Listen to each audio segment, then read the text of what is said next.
Hello friends, আসসালামু আলাইকুম। আমার চ্যানেলের নতুন আরও একটি রেসিপি দেখার আমন্ত্রণ জানিয়ে শুরু করছি আজকের রেসিপি। আজকে খুবই সুন্দর ডিজাইনের একটা সিরিজ পিঠা রেসিপি নিয়ে চলে এসেছি। আশা করছি আপনাদের ভালো লাগবে। প্রথমেই এখানে ভাতের যে চাউল হয় সেই চাউলটা নিয়ে নিচ্ছি, আর পানি দিয়ে ভিজিয়ে ভালো করে ধুয়ে পরিষ্কার করে 2 থেকে 3 ঘন্টার জন্য ভিজিয়ে রেখে দিয়েছিলাম। এখন ভিজানোটা চালটা যখন খুব ভালোভাবে ভিজে গেছে তখন এটাকে পানি ঝরে আমি ব্লেন্ডার করে নেব। আপনারা চাইলে কিন্তু পাটায় বেটেও নিতে পারেন। এখন এরকম একটা কাগজ নিয়ে নিয়েছি আর পেন্সিল দিয়ে এভাবে কৌটার মুখ দিয়ে এঁকে একটা ডিজাইন করে নিচ্ছি। আর এভাবে চৌকা একটা ডিজাইন করে নিয়েছি। আপনারা আপনাদের ইচ্ছে মতো ডিজাইনটা করে নেবেন। এখন লাগবে এরকম সিরিজ কিন্তু যে কোনো ওষুধের দোকানেই আপনারা কিনতে পেয়ে যাবেন। তো আমি একটা পরিষ্কার সিরিজ নিয়ে নিয়েছি আর চালটা আমি এই যে এভাবে ব্লেন্ডার করে নিয়েছি। শুকনো একটু পানি দিয়ে হালকা একটু পানি দিয়ে ব্লেন্ডার করে নিয়েছি। আর এটা আধা ঘন্টার জন্য রেস্টে রেখে দিলেই আবার এরকম শুকনো হয়ে যাবে। এখন লবণ দিয়ে মাখিয়ে আমি 4 ভাগে ভাগ করে নিচ্ছি। আর এখানে আমি একটু ফুড কালার ইউজ করব। আপনারা চাইলে কিন্তু শুধু সাদাও বানিয়ে নিতে পারেন।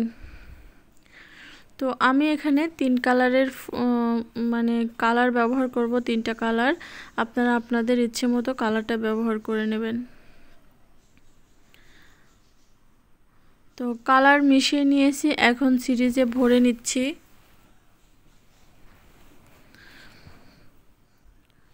আতপ চালের চাই সিদ্ধ চালের সিরিজ পিঠাটা বেশি ভালো হয় আমার কাছে মনে হয়। আপনারা আপনাদের ইচ্ছে মতো চাল দিয়ে কিন্তু বানিয়ে নিতে পারেন। এখন এই তো আঁকানো ডিজাইনের পর এভাবে আস্তে আস্তে ঘুরিয়ে ঘুরিয়ে ডিজাইনগুলো করে নিতে হবে। এইভাবে আঁকিয়ে নিলে সবগুলো পিঠা একই মাপের হয় আর দেখতেও সুন্দর লাগে। তো এভাবে পাতলা পাতলা করেই বানিয়ে নেবেন। এখন ভেতরে আমি আর একটু ডিজাইন করে নিচ্ছি এরকমভাবে।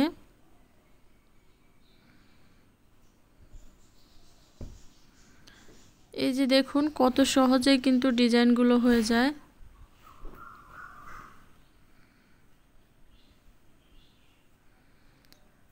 আপনাদের কাছে যদি আমার আজকের এই সিরিজ পিঠার ডিজাইনটা ভালো লাগে অবশ্যই কমেন্ট করে জানাবেন। আর যারা আমার চ্যানেলে নতুন এখনও সাবস্ক্রাইব করে নেই তারা প্লিজ আমার চ্যানেলটাকে সাবস্ক্রাইব করে পাশে থাকা বেল বাটনটা অন করে দেবেন। তাহলে পরবর্তীতে যখনই কোনো নিত্য নতুন রেসিপি আপলোড করব নোটিফিকেশন আপনাদের কাছে পৌঁছে যাবে। তো এখানে আমি আর একটা ডিজাইন করে নিচ্ছি।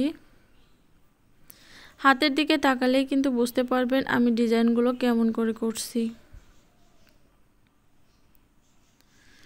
তো এভাবেই সবগুলো সিরিজ পিঠা আমি তৈরি করে নিয়েছি আর দেখতে কিন্তু মাশাআল্লাহ দারুণ লাগছে।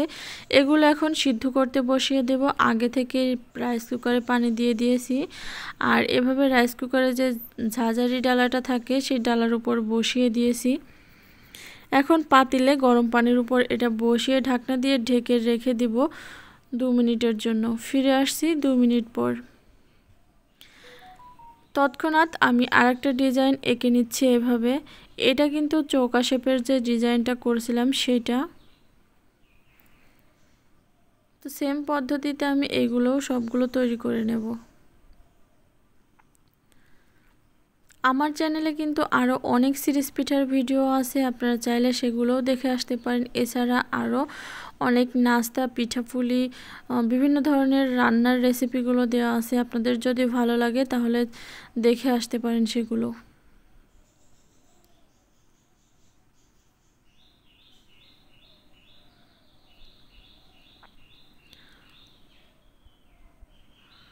তো এই তো প্রায় শেষ হয়ে গেল আমার এই ডিজাইনটাও।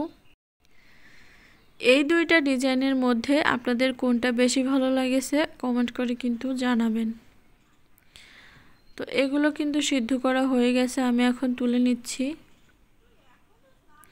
তো একই পদ্ধতিতে আমি আরগুলো তৈরি করে নেব। এগুলো ভাপ দিতে কিন্তু বেশি সময় লাগে না। আপনারা চাইলে একেবারে অনেকগুলো পিঠা বানিয়ে তারপরে এভাবে ভাপিয়ে নিতে পারেন। তো এখন একটা ট্রেতে করে আমি এগুলোকে রোদ্রে দিয়ে দিব।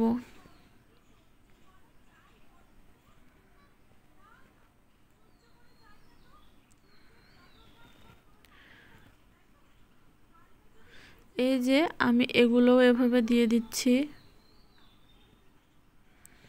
সবগুলো সিদ্ধ করে নিয়েছি। এখন এগুলোকে রোদ্রে শুকাতে দিয়ে দেব। এগুলো রোদ্রে শুকাতে প্রায় 2 দিন টাইম লেগে যাবে। ভালো রোদ থাকলে 2 দিনেই হয়ে যায়, আর যদি রোদ না থাকে তাহলে আপনারা 3 দিনে দিয়ে শুকিয়ে নেবেন, কারণ যত ভালো শুকানো হয় তত বেশি দিন এগুলো সংরক্ষণ করে রাখা যায়। তো আমার পিঠাগুলো কিন্তু হয়ে গেছে, আর কতটা সুন্দর লাগছে দেখে নিশ্চয়ই বুঝতে পারছেন। তো পিঠাগুলোর কালারটাও কিন্তু মাশাআল্লাহ দারুণ এসেছে।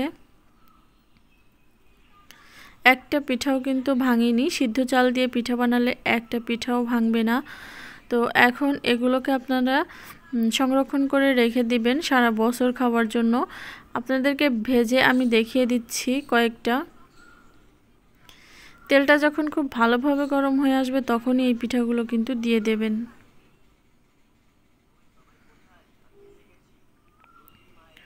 তো দেখতেই পারছেন আমার পিঠাগুলো কতটা পারফেক্ট হয়েছে।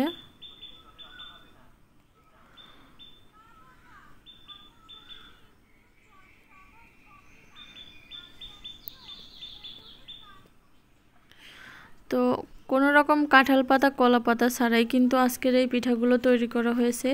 কেমন লাগলো আপনাদের কাছে পুরো রেসিপিটা অবশ্যই কমেন্ট করে জানাবেন। তো আজকের মতো এখানেই বিদায় নিচ্ছি, সবাই ভালো থাকবেন। আর আমি কয়েকটা আপনাদেরকে ভেঙে দেখিয়ে দিচ্ছি এটা কতটা কুড়মুড়ে হয়েছে। একটা হাতে নিয়ে আলতো হাতে এভাবে চাপ দিলেই ভেঙে যাবে। এটা বেশি চাপাচাপি করারও কোনো প্রয়োজন পড়বে না, এতটাই কুড়মুড়ে হয়েছে। তো সবাই ভালো থাকবেন, আল্লাহ হাফেজ।